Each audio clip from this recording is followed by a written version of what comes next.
Assalamualaikum warahmatullahi wabarakatuh.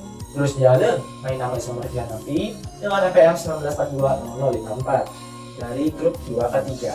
Hari ini saya akan mempresentasikan kimia zat warna tentang pencelupan kain selulosa dan kain nilon dengan zat warna alam. Nah, zat warna alam yang saya gunakan adalah rosella ungu. Lalu, bagaimana proses dan penjelasannya? Berikut cuplikannya. Bunga rosella ungu.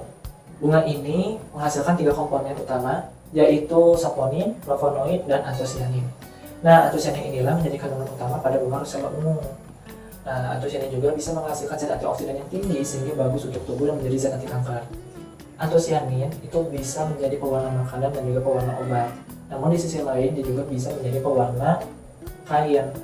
Lalu, antosianin juga itu dapat menghasilkan 3 warna yang berbeda menurut Mann pada tahun 1997, yaitu warna merah, warna ungu, dan juga warna biru. Warna merah itu dikarenakan kondisi pH-nya asam, dan warna ungu dan biru itu dikarenakan pada kondisi pH-nya basa.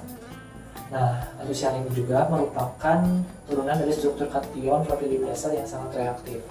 Tetapi menurut Hartborn pada tahun 2005, beliau mengatakan secara kimia antosianin itu merupakan turunan struktur tunggal yaitu cyanidin, dan semuanya itu terbentuk dari pigmen cyanidin dengan penambahan dan pengulangan gugus hidroksil, ventilasi, dan gugus glikosilasi.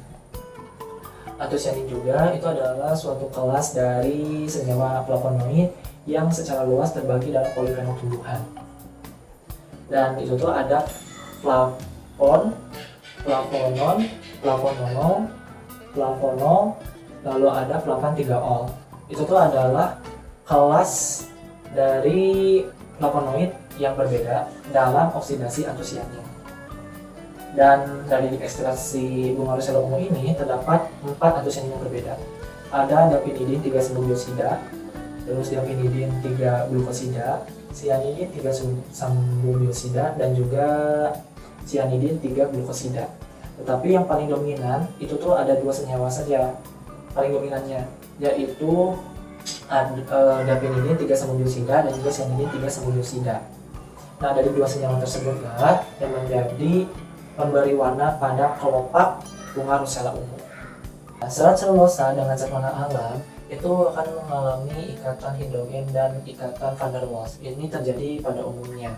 Dan molekul zat warna dan serat selulosa mempunyai gugus hidrokarbon yang sesuai, sehingga pada saat waktu pencelupan mereka berdua ini masih bisa berkesempatan untuk bergabung. Nah, gaya ini menggambarkan adanya gaya van der Waals yang merupakan gaya dispersi lagen dan ikatan antar kutub. Berhubung kata kutub, jadi teringat bahwa kain kapas sendiri ini memiliki gugus ohamin. Nah, pada zat warna alam juga, terutama rosella ungu, terdapat antosianin yang berperan sebagai pewarna tekstil, tetapi dia memiliki gugus ohamin juga. Nah, apa yang terjadi? Gugus ohamin dengan gugus ohamin pada saat bertemu itu tidak akan tarik menarik, melainkan akan tolak menolak. Dampak apa yang akan terjadi? Dampaknya adalah zat warna alam itu akan larut di terhadap airnya itu jauh lebih bagus dibandingkan kepada seratnya. Jadi bisa dikatakan kepada seratnya itu tidak akan terserap lebih baik. Dan bagaimana penanganannya? Penanganannya harus dengan menggunakan NaCl. Dengan menambahkan NaCl, efek yang ditimbulkan adalah untuk mengurangi muatan negatif yang terdapat di serat selulosa, sehingga pada saat pencelupan zat warna alamnya itu akan terserap lebih baik. Lalu yang kedua, membuat permukaan serat selulosa itu mengembang. Pada saat mengembang, nanti zat warna alamnya itu akan terserap lebih baik dan akan jauh lebih merata. Lalu yang terakhir, dengan menambahkan NaCl, ikatan hidrogen zat warna dan gugus OH primer yang terdapat di serat selulosa juga itu akan semakin besar, sehingga penyerapan zat warna alam terhadap seratnya pun akan jauh lebih baik dan akan semakin besar. Hasilnya warnanya itu akan jauh lebih merata dan lebih tua gitu. Nah, kain nilon ini memiliki interaksi yang sama seperti kasus kain kapas dengan zat warna alam, jadi sama-sama mengalami kesulitan. Padahal pada saat pencelupan serat poliamida itu ikatan yang terjadi antara serat nilon dengan zat warna adalah ikatan hidrogen pada gugus amida. Nah, dengan adanya panas, maka si zat warna itu akan bergerak dengan cepat sehingga lebih mudah mendekati serat dan akhirnya menempel dan mewarnai serat. Nah, zat warna akan berikatan dengan gus NH. Dengan adanya asam, itu maka akan penyerapan zat warnanya ke dalam satu akan lebih banyak dan lebih cepat. Dan asam yang kami gunakan ini adalah asam cuka CH3COOH. Nah, gugus amida dan karboksil pada serat itu dalam larutan akan terionisasi. Bila ditambahkan itu larutan asam, maka ion hidrogen itu akan menetralkan si karboksilatnya, sehingga serat tersebut bermuatan positif. Jadi pada awalnya si serat ini tuh sebenarnya bermuatan negatif berdasarkan sumber literatur. Tetapi dengan penambahan asam itu bisa membuat permukaan seratnya itu bisa bermuatan positif. Maka selanjutnya itu anion zat warna itu akan berikatan dengan serat yang sudah bermuatan positif tersebut. Hal ini terjadi selain penarikan oleh muatan yang berlawanan, juga terjadi gaya polar seperti itu. Jadi warnanya akan jauh lebih merata dibandingkan dengan tanpa menggunakan CH3COOH atau asam cuka gitu. Pada saat pencelupan pasti ada ekstraksinya. Nah, ekstraksi ini ada variasinya.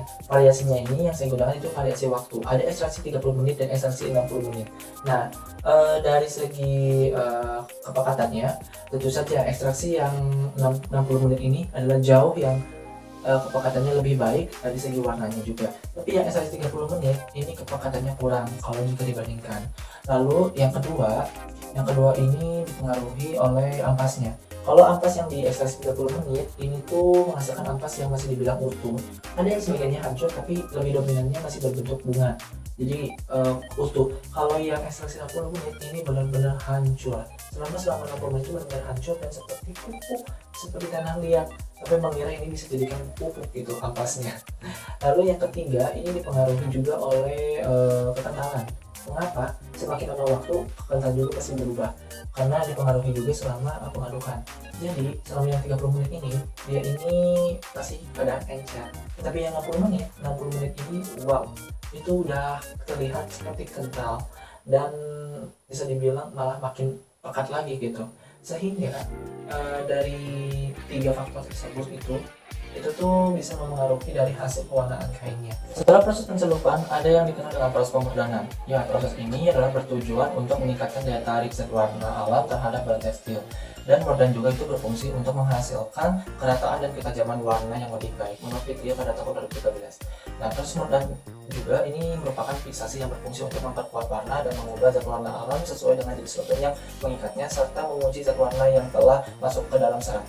Dan ini efeknya adalah agar dia menjadi tahan terhadap uji gosok. Lalu prinsipnya itu mengkondisikan zat warna yang telah terserap selama waktu tertentu agar terjadi reaksi antara lain yang diwarnai dengan zat warna dan bahan yang digunakan untuk fiksasi menurut Lestari pada tahun 2015. Dan pemurdan yang saya gunakan ini adalah tawas atau Al2SO4 3 kali dan memiliki hasil yang terlihat. Kalau yang menggunakan murdan dia lebih tahan gosok dibandingkan yang tanpa menggunakan murdan dan memiliki nilai rata-rata semua adalah 5 pada uji gosok kali, dan uji gosok basah pun juga pada bagus dan meninggalkan nilai antara 5 dan 4/5. Tapi tetap saja beberapa ada yang walaupun yang sudah menggunakan murdan, ada juga yang tertinggal noda, tetap saja ada. Alhamdulillah kita sudah berada di penghujung presentasi dan mohon maaf apabila ada beberapa kekurangan selama penjelasan dan presentasi yang saya sampaikan. Dan terima kasih atas perhatian Anda, semoga ilmu ini dapat bermanfaat bagi kita semua. Saya Muhammad Hanafi, pamit undur diri, selamat beraktivitas dan sampai jumpa. Wassalamualaikum warahmatullahi wabarakatuh. Auf Wiedersehen.